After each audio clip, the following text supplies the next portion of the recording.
Hello everyone, this is कनिशियन। Alpha plus classes में आपका हार्दिक स्वागत है। अगर आपने चैनल को सब्सक्राइब नहीं किया है तो चैनल को सब्सक्राइब करें और बेल आइकन को प्रेस करें ताकि आप हमारे लेटेस्ट वीडियो को देख सकें।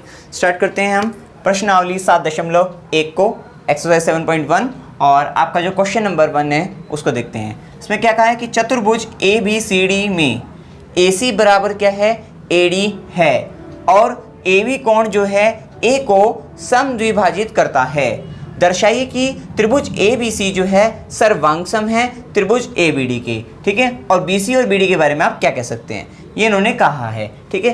तो इसने क्या दिया है, AC जो है वो AD के क्या है, बराबर है, मतलब AC बराबर किसके, AD के है। अच्छा, और AB को जो ये AB है इसको जो है AB जो है मतलब AB जो है आपकी वो कोण A को क्या कर रहे हैं, समद्विभाजित कर रही है। ये AB जो है इस कोण A को समद्विभाजित। अब समद्विभाजित का मतलब क्या होता है, समद्विभाजित। सम का मतलब समान, द्वि का मतलब दो, भाजित का मतलब भागों में बांट देना, ठीक है। जो किसी चीज को दो भागों में बांट दे, तो अब यहाँ क्या है, AB इस कोण को दो भागों में बांट रही है, मतलब इसमें और इसमें, और ये भाग कैसे होंगे, समान होगी। इसका मतलब ये कोण किसके बराबर हो जाएगा, इसके बराबर, क्योंकि उन्होंने बता दिया कि AB जो है कोण A को समद्विभाजित करती है। फिर उसके बाद उन्होंने कहा कि ये दोनों त्रिभुज जो है इसको सर्वांगसम सिद्ध करना है और सिद्ध करने के बाद आपको बताना है कि BC और BD के बारे में आप क्या कह सकते हैं। तो चलिए करते हैं। सबसे पहले इसमें लिख लेते हैं हम, दिया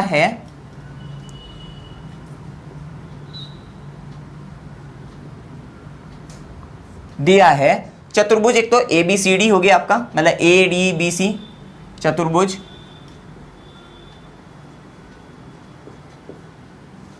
ABCD, जिसमें आपका AC बराबर क्या है, AD के। एक तो ये दिया है आपको,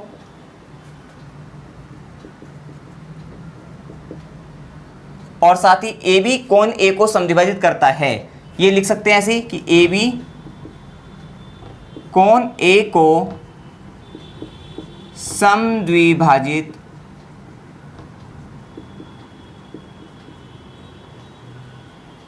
करता है।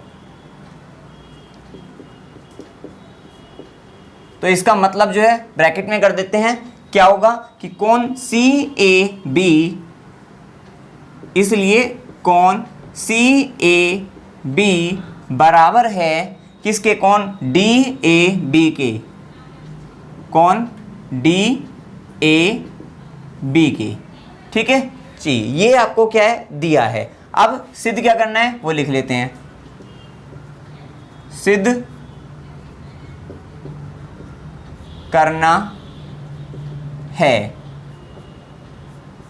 सिद्ध क्या करना है आपको, देखिए सिद्ध करना है कि त्रिभुज ABC सर्वांगसम है त्रिभुज ABD के। ये लिख लेते हैं, त्रिभुज ABC सर्वांगसम है त्रिभुज ABD के, ठीक है। ये आपको सर्वांगसम सिद्ध करना है। चलिए अब साथ साथ ये भी करना है, BC और BD के बारे में आप क्या कह सकते हैं, सिर्फ एक कहने वाली बात है, क्या होगा वो सर्वांगसम सिद्ध करने के बाद बात करेंगे, ठीक है। आइए देखते हैं। सबसे पहले हम क्या करते हैं, हम इन दोनों त्रिभुजों की में ही, क्योंकि जिन दोनों त्रिभुजों को ऑपरेट करना होता है, मतलब जो सर्वांगसम सिद्ध करना होता है, उन दो त्रिभुजों में ले लेते हैं, त्रिभुज ABC व त्रिभुज ABD में। त्रिभुज ABC व त्रिभुज ABC व त्रिभुज ADB में, ABD में, सॉरी। अब इनमें क्या देखते हैं हम, देखिए इनमें AC बराबर किसके, AD के। ये लिख लीजिए, AC जो है वो बराबर है किसके, AD के। कैसे हुई AC बराबर AD, क्या दिया है, तो ब्रैकेट में इसका क्या कर लेते हैं, रीजन लिख लेते हैं, दिया है। उसके बाद इसमें क्या हुआ, ये जो कोण है, कोण CAB बराबर है कोण DAB के, उसको लिख लेते हैं, कोण CAB बराबर है कोण DAB के। ये क्या हुआ, ये जो है आपको जो है ये समद्विभाजक, ये भी दिया है, मतलब ठीक है ना, क्योंकि AB जो है कोण A को समद्विभाजित करता है। तो इस तरह से आप लिख सकते हैं, चूंकि दिया है AB कोण A को समद्विभाजित करता है।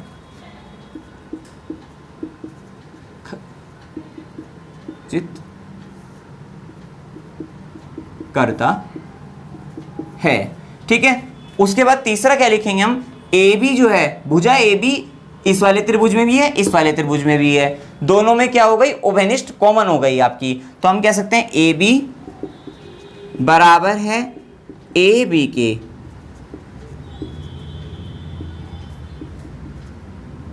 उभयनिष्ठ हो गई। तो अब यहां देखते हैं, ये साइड हो गई, ये एंगल हो गया, ये साइड हो गया। ठीक है, तो एस ए एस सर्वांग समता नियम से हम कह सकते हैं ये दोनों त्रिभुज क्या हो गए, सर्वांग सम हो गए। तो आप लिख सकते हैं इसलिए त्रिभुज ए बी सी सर्वांग सम है त्रिभुज किसके, ए बी डी के। ठीक है, और ब्रैकेट में लिख देते हैं हम यहाँ पे एस ए एस सर्वांग समता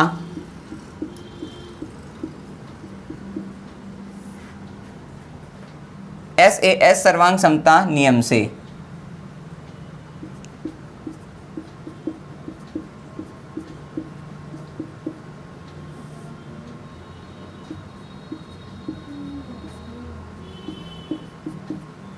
ठीक है, एस ए एस सर्वांग समता नियम से ये सिद्ध हो गए।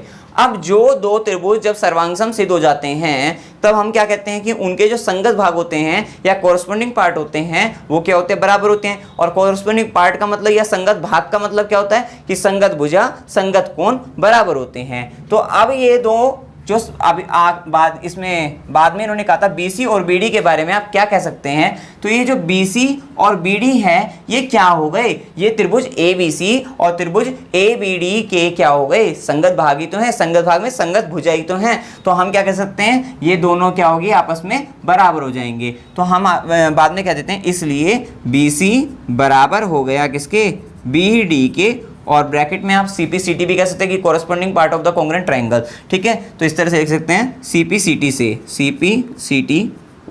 से। ठीक है, इस तरह से आपने बाद में BC और BD के बारे में बता दिया कि BC बराबर क्या है, BD की है। ठीक है, इति सिद्धम।